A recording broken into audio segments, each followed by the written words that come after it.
का स्थापना दिवस रैतिक परेड में आयोजन में पहुंचे सीएम धामी।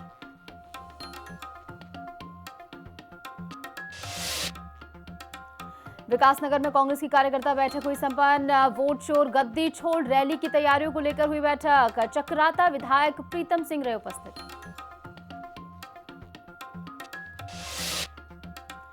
राजधानी देहरादून 9 नए डिप्टी कलेक्टरों की यहां हुई तैनाती। अंकित राज को मिली टिहरी की जिम्मेदारी।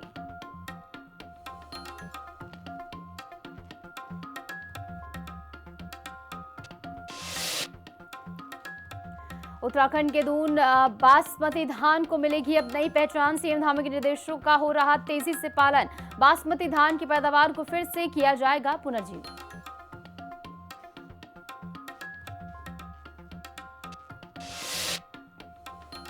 विंटरलाइन कार्निवल 2025 का होगा आगाज। मसूरी में 24 से 29 दिसंबर तक चलेगा कार्निवल। प्रदेश सरकार और जिला प्रशासन की तैयारियां पूरी।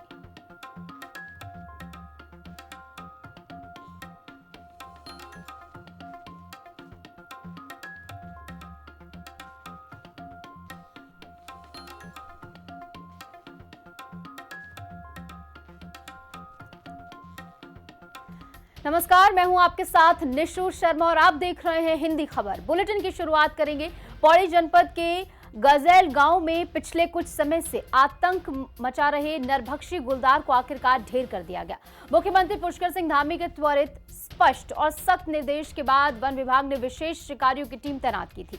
लगातार निगरानी, ट्रैकिंग और सघन अभियान के बाद टीम ने गुलदार को सफलतापूर्वक मार गिराया।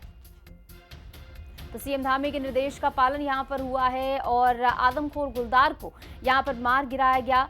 जिस तरीके से लगातार यहां पर ग्रामीणों में दहशत का माहौल भी बना हुआ था और गांव में भी इसका जो है चहलकदमी देखी गई। इसके बाद ग्रामीण जो है वो घर से बाहर निकलने में भी कतरा रहे थे। ऐसे में वन विभाग को जिस तरीके से सीएम धामी की ओर से निर्देशित किया गया तो निर्देशों का पालन करते हुए नरभक्षी गुलदार को यहां पर ढेर कर दिया गया है।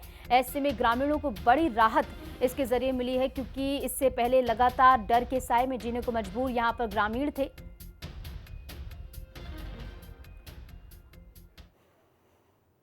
अब खबर विकासनगर से है, जहां आगामी 14 दिसंबर को कांग्रेस की तरफ से दिल्ली में आयोजित की जा रही वोट चोर गद्दी छोड़ महारैली को सफल बनाने की तैयारियों को लेकर एक कार्यकर्ता बैठक जिला अध्यक्ष संजय किशोर की अध्यक्षता में संपन्न हुई। बैठक में मुख्य अतिथि के रूप में चुनाव संचालन समिति के प्रदेश अध्यक्ष और चक्राता विधायक प्रीतम सिंह उपस्थित रहे। उन्होंने कार्यकर्ताओं को संबोधित करते हुए केंद्र सरकार पर लोकतांत्रिक संस्थाओं को कमजोर करने का गंभीर आरोप लगाया। हमारे नेता आदरणीय राहुल गांधी जी ने जो कार्यक्रम महारैली कॉल की है, क्या आह्वान पर हम करने का काम कर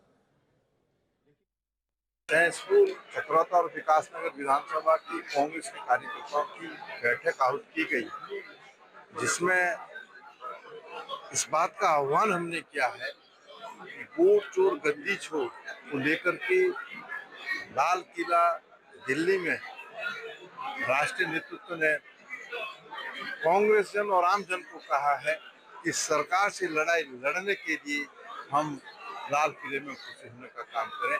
इसी परिप्रेक्ष्य में बैठक बुलाई। नहीं, देखिए, मैं तो आभारी हूँ कांग्रेस जनों का कि जब कभी भी प्रदेश में कोई आह्वान होता है तो पछवादन के लोग जो है उसमें बढ़ चढ़ करके हिस्सा लेने का काम। और चलिए खबरों में आगे बढ़ेंगे। Doctor R S. टोलिया उत्तराखंड प्रशासन अकेडमी नैनीताल में 15 सितंबर 2025 से 6 दिसंबर 2025 तक व्यावसायिक प्रशिक्षण पूरा करने के बाद राज्य सिविल सेवा के 9 प्रशिक्षु डिप्टी कलेक्टरों को उनकी प्रथम तैनाती दे दी गई। शासन ने सभी अधिकारियों को उनके गृह जनपदों से अलग जिलों में नियुक्त किया है। नए डिप्टी कलेक्टरों की तैनाती कुछ इस प्रकार है। आशीष जोशी डिप्टी कलेक्टर पिथौरागढ़ बनाए गए हैं। वैभव कांडपाल को बागेश्वर के डिप्टी कलेक्टर के तौर पर जिम्मेदारी सौंपी गई है।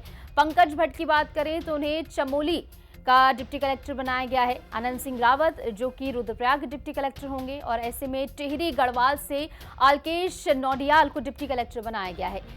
अल्मोड़ा की बात करें तो याक्षी अरोड़ा डिप्टी कलेक्टर बनाई गई हैं।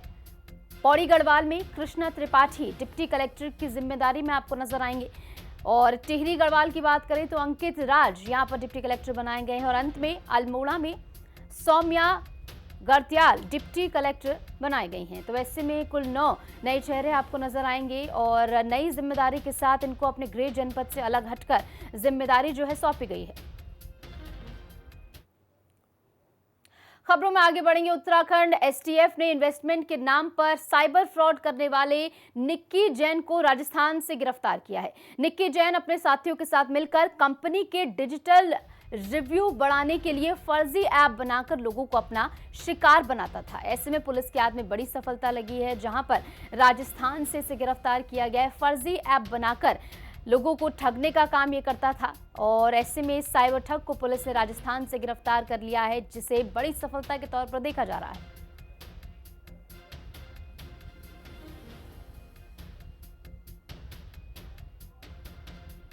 ऐसे में साइबर ठग को गिरफ्तार करने के बाद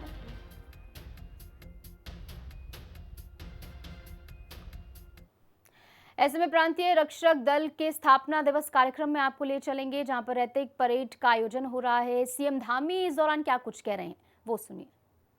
सारगर्भित और बहुत सारे काम जो पीआरडी जवानों के उत्थान के लिए, उनके उन्नयन के लिए, उनके कल्याण के लिए किए जा रहे हैं, बहुत विस्तार से जिन कामों को उन्होंने स्वयं आगे बढ़ाने का काम किया है, ऐसे हमारे राज्य की युवा कल्याण, खेल विभाग, अनेक विभागों की मंत्री आदरणीय रेखा आर्य जी, रायपुर विधानसभा के हमारे बहुत वरिष्ठ और जुझारू और लोकप्रिय विधायक आदरणीय उमेश शर्मा काऊ जी, विशेष प्रमुख सचिव खेल श्री अमित सिन्हा जी, दीपक बोरा जी मंडल अध्यक्ष मचकोला अल्मोड़ा, राकेश चंद डिमरी जी अपर निदेशक युवा कल्याण, एवं यहाँ पर आए हुए हमारे सभी युवा कल्याण, खेल विभाग, पुलिस विभाग, अन्य विभागों से आए हुए सभी हमारे अधिकारीगण, सभी जवान और आज जिन्होंने शानदार यहाँ पर परेड की है, ऐसे हमारे प्रांतीय रक्षक दल के सभी हमारे स्वयंसेवक, मीडिया के सभी मित्र, आपके सब आए हुए यहाँ पर परिवारजन और बड़ी संख्या में उत्साह से लबरेज। अभी जब रेखा आर्या जी उनसे नारे लगवा रही थी तो कंपटीशन हो रहा था कि इस तरफ से ज़्यादा आवाज़ आ रही है कि उस तरफ से ज़्यादा आवाज़ आ रही है। ऐसे मेरे सभी प्रिय छात्र एवं छात्राएं, प्यारे बच्चों, मैं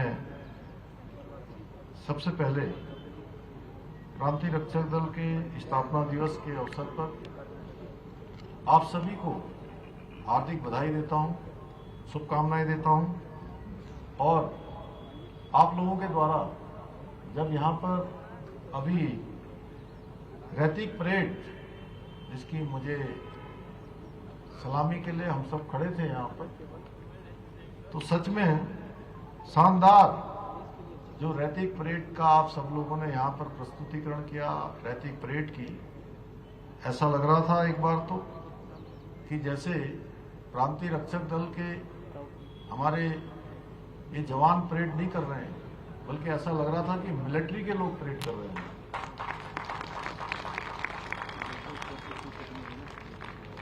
इस परेड में राष्ट्र सेवा के प्रति समर्पण, साहस और उत्कृष्टता की शानदार झलक देखने को मिली।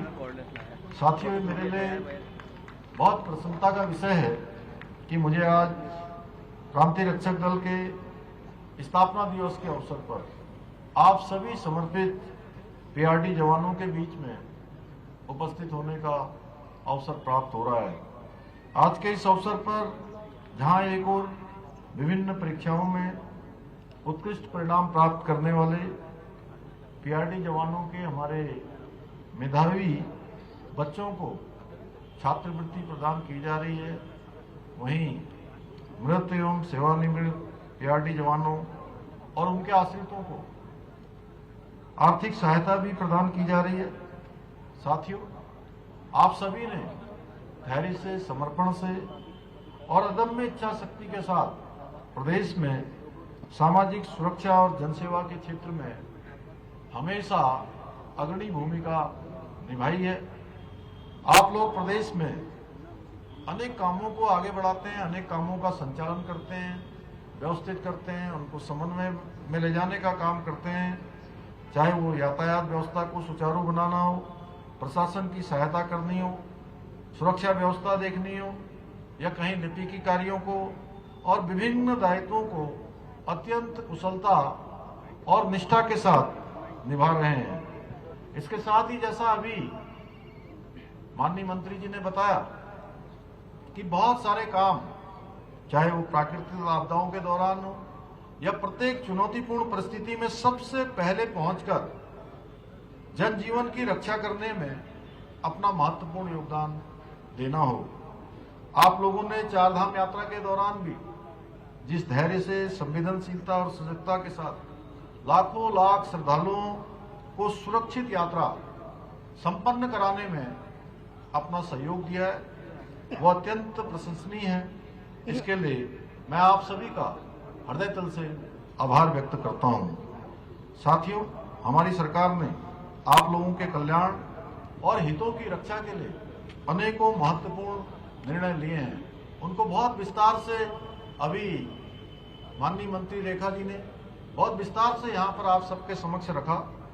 जहाँ राज्य गठन के समय हमारे पीआरडी जवानों को मात्र 65 रुपये प्रतिदिन भत्ता मिलता था, उसमें 10 गुना वृद्धि करते हुए 650 रुपये प्रतिदिन करने का काम किया है। वहीं हमने नई नियमावली जारी करने के उपरांत जहां एक और पीआरडी जवानों के आश्रित बच्चों को छात्रवृत्ति प्रदान करने का भी कार्य किया है, वहीं मृत एवं घायल पीआरडी जवानों और उनके आश्रितों को 70 लाख रुपए से अधिक की सहायता राशि भी प्रदान की है। इसके साथ ही हमने 10 वर्ष की सेवा पूर्ण करने के बाद सेवानिवृत्त हुए पीआरडी जवानों को 18 लाख रुपए का एकमुश्त सेवा भत्ता भी प्रदान किया है। यही नहीं, हमने सांप्रदायिक दंगों में ड्यूटी के दौरान मृत्यु होने पर परिवार को मिलने वाली राशि को भी बढ़ाया है, 1 लाख से 2 लाख किया है। हमने जहां एक और पीआरडी जवानों की अति संवेदनशील ड्यूटी में मृत्यु होने पर देय राशि 75,000 रुपए से बढ़ाकर 1.5 लाख रुपए की है। वहीं सामान्य ड्यूटी में मृत्यु होने के दशा में मिलने वाली राशि को भी 50,000 से बढ़ाकर 1 लाख रुपया किया है। इतना ही नहीं, हमने सांप्रदायिक दंगों और अति संवेदनशील ड्यूटी के दौरान जान गंवाने वाले स्वयंसेवकों के अंतिम संस्कार के लिए भी नई नियमावली में अलग से प्रावधान किया है। इसके साथ साथ हमने प्राकृतिक आपदा के कारण होने वाले नुकसान के लिए भी संबंधित अधिकारी की संस्तुति पर अधिकतम 50,000 रुपए की सहायता का प्रावधान भी पीआरडी जवानों के लिए किया है।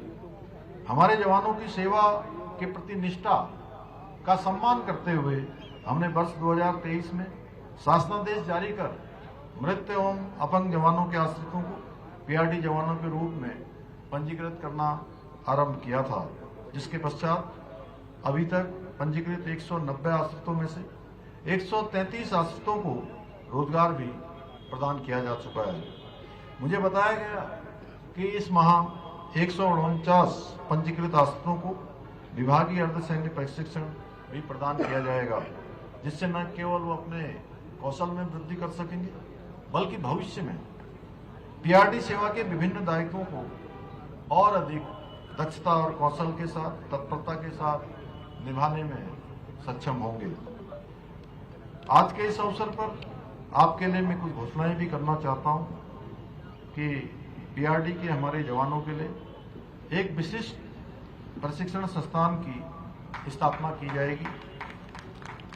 पीआरडी जवानों को अब ड्यूटी के दौरान चिकित्सालय में भर्ती होने की स्थिति में उपचार के दौरान ड्यूटी पर ही माना जाएगा और उन्हें अधिकतम 6 माह का मानदेय भी प्रदान किया जाएगा। इसके अतिरिक्त ग्राम स्थल रायपुर में खेल मैदान का निर्माण भी किया जाएगा।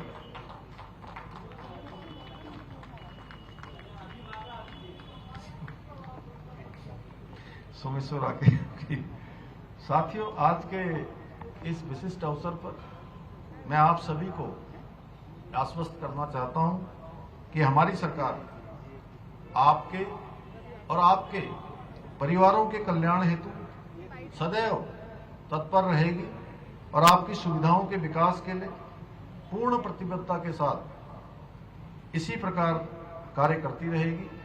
इन्हीं शब्दों के साथ आप सभी को पुनः बीआरटी स्थापना दिवस की हार्दिक बधाई देते हुए मैं अपनी बात को समाप्त करता हूँ। धन्यवाद। जय हिंद, जय भारत, जय उत्तराखंड। भारत माता की, भारत माता की। धन्यवाद महोदय, आपके वचन हमारे लिए हमेशा प्रेरणास्पद रहे हैं। तो भारत माता की जय के साथ सीएम धामी ने अपनी वाणी को विराम दिया। चलिए खबरों में आगे बढ़ेंगे। विलुप्त की कगार पर पहुंच चुकी राजधानी की मशहूर दून बासमती धान के पुनर्जीवन का संकल्प अब धरातल पर साकार होता हुआ नजर आ रहा है। जिला प्रशासन की दूरदर्शी पहल ने इस पारंपरिक और सुगंधित धान की फिर से नई पहचान और नई ऊर्जा इसको प्रदान करने का काम किया है। दून बासमती, जो कभी देहरादून की पहचान और किसानों की शान थी, कई वर्षों से घटते उत्पादन और आधुनिक किस्मों की आड़ में लगभग समाप्त होती दिख रही थी। मुख्यमंत्री के स्पष्ट निर्देशन और जिला प्रशासन की सक्रियता ने इस कीमती धान की पैदावार को फिर से जीवित करने का काम किया है।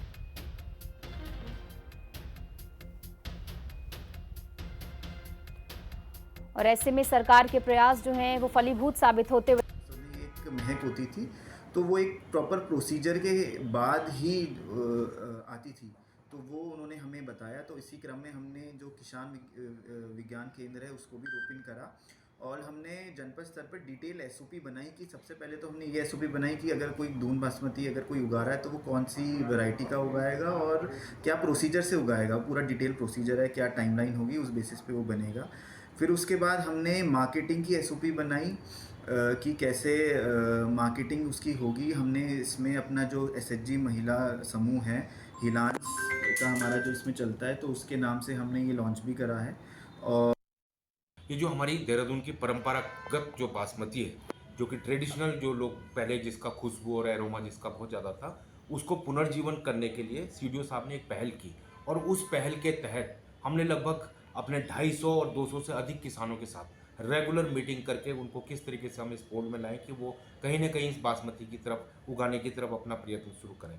तो इसमें लगभग हमने 200 किसानों के साथ इसको शुरू किया और लगभग जो लास्ट में जो मार्केटेबल सरप्लस आया वो लगभग हमारे पास जो है 50 से अधिक किसानों का आया है और उसमें से अभी तक हम 200 क्विंटल प्रोक्योर भी कर चुके हैं और वो 200 क्विंटल जो हमने प्रोक्योर किया उसका डायरेक्ट किसानों ने ही जो है उसका पेमेंट किया है और उसको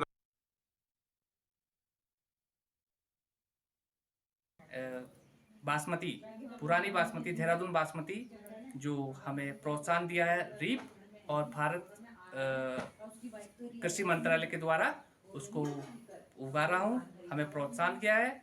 इसका जो है हमें उचित मूल्य सरकार ने हमारे घर से ही खरीदा गया है और जिसके लिए मैं पुष्कर सिंह धामी जी और भारत सरकार कृषि मंत्रालय का धन्यवाद देता हूँ। हमने दून बासमती चावल की खेती की थी, जिसका प्रशिक्षण हमें रीप और कृषि विभाग ने दिया था, जिसके कारण हम अच्छी उपज कर पाए और हम जिसे विभाग ने हमसे खरीदा है और उसका हमें भुगतान भी किया है। इसके लिए मैं रीप और पुष्कर सिंह धामी जी का तहे दिल से धन्यवाद करती हूँ। और चलिए अब बढ़ेंगे अगली खबर की ओर। पहाड़ों की रानी मसूरी में होने वाले विंटर लायन कार्निवल 2025 को लेकर सरकार और जिला प्रशासन की तैयारियां लगभग पूरी हो चुकी हैं। 24 दिसंबर से 29 दिसंबर तक चलने वाले इस भव्य आयोजन को सफल और यादगार बनाने के लिए कैबिनेट मंत्री गणेश जोशी ने संबंधित विभागों को विस्तृत दिशा निर्देश भी जारी कर दिए हैं। कार्निवल को आकर्षक और भव्य स्वरूप देने के लिए इस बार कई रंगारंग और रोमांचक गतिविधियां प्रस्तावित हैं। इनमें शोभा यात्रा, सांस्कृतिक कार्यक्रम, एडवेंचर स्पोर्ट्स, कई प्रतियोगिताएं, गोष्ठियां, पारंपरिक लोक आयोजन, food festival, motor bike rally, marathon, nature walk, star gazing, history walk और विंटेज कार रैली भी शामिल है। इन सभी कार्यक्रमों को लेकर प्रशासनिक स्तर पर विस्तृत मंथन भी हो चुका है।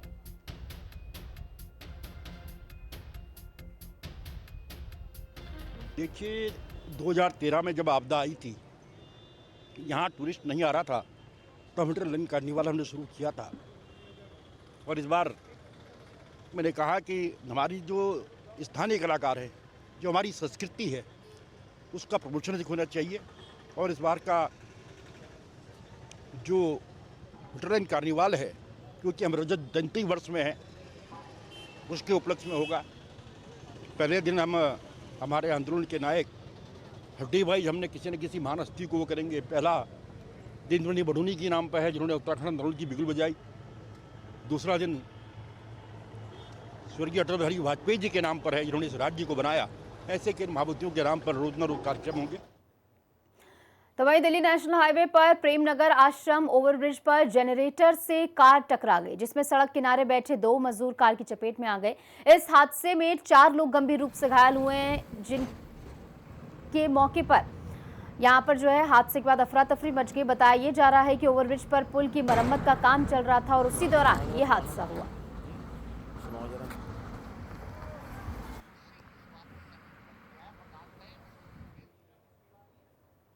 लंबे समय से सड़कों पर अपनी मांगों को लेकर उतरी आंगनबाड़ी कार्यकर्तियों को जल्द मानदेय वृद्धि की सौगात मिल सकती है। इस बात के संकेत महिला एवं बाल विकास मंत्री रेखा आर्य ने दिए हैं। उन्होंने कहा कि विभाग की सभी योजनाएं धरातल पर उतारने वाली सशक्त महिलाओं का धामी सरकार ने प्रतिमाह 1500 रुपए के रूप में मानदेय बढ़ाया है।